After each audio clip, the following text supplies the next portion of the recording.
Hvad så? Hvad så? Hvad så?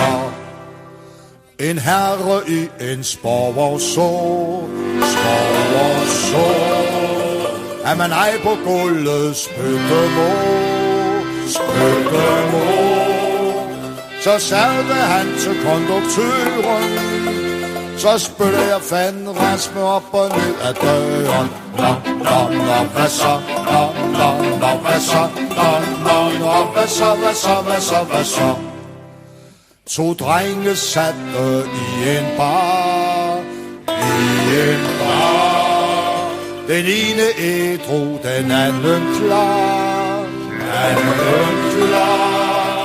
Men hvis de sidder der alt for længe, så bliver de fanden Rasme et par skide fulde drenge. Hvad så?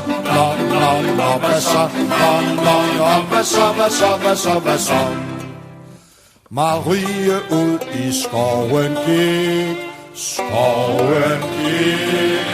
og der mødte hun sin Frederik.